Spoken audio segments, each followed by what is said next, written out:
Sony has acquired Bungie for $3.6 billion. While this is a response to Microsoft buying Activision, it makes me think we may see a major shift in the gaming industry. When I first heard about this deal, I thought Sony would get Bungie to develop an exclusive PlayStation FPS, since the last one was Killzone Shadowfall at the launch of the PS4. After receiving more details, we found out this was not the case. The press release on Bungie.net says, "We remain in charge of our destiny. We will continue to independently publish and creatively develop our games. We will continue to drive one unified Bungie community.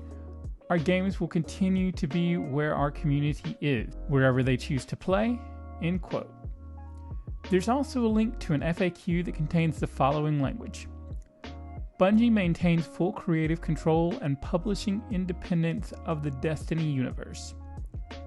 Much like Call of Duty, I did not expect Destiny to become an exclusive.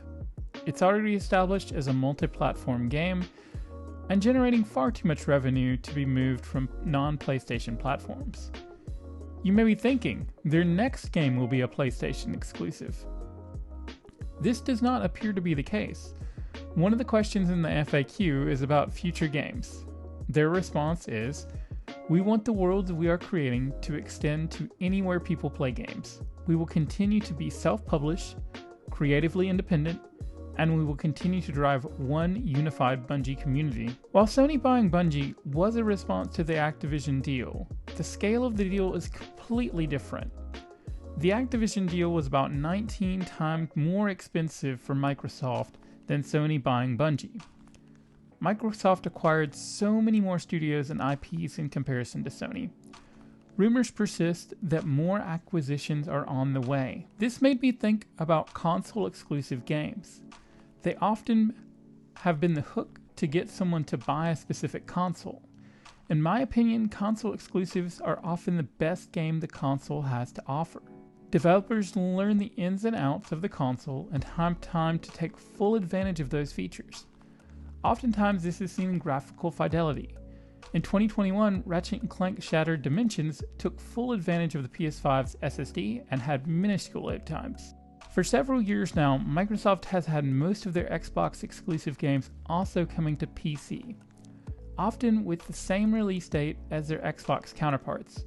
Microsoft also has Minecraft on multiple platforms and will soon have more games on multiple platforms with games like Call of Duty.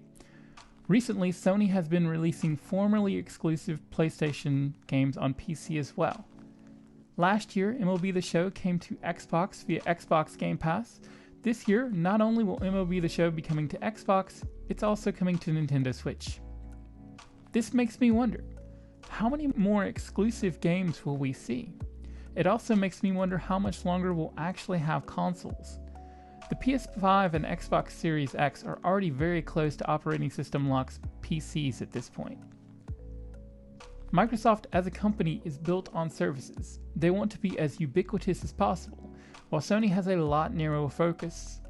In light of this, Sony has tried to expand the PlayStation brand beyond gaming with services like the now-defunct PlayStation Vue. Recently, Sony worked with Discord to add the ability for players to connect their PlayStation Network account to Discord to show the PlayStation games they were playing. PlayStation is a core pillar to Sony as a company. Both companies appear to be investing more and more into their video game divisions. With the additional risk, companies will be more pressed to make as much revenue as possible. Jim Ryan, the CEO of Sony Interactive Entertainment, said the following in an interview with GamesIndustry.biz. "We are starting to go multi-platform. You've seen that. We have an aggressive roadmap with live services, and the opportunity to work with, and particularly learn from, the brilliant and talented people from Bungie.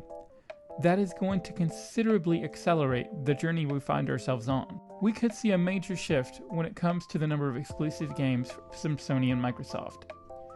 If we do end up with a lot less exclusives, I at least hope the quality of those games is not reduced. The positive is a lot of more people will get to play some amazing games, though I also worry that means said games may take less risk and end up being more generic." What are your thoughts on Sony buying Bungie?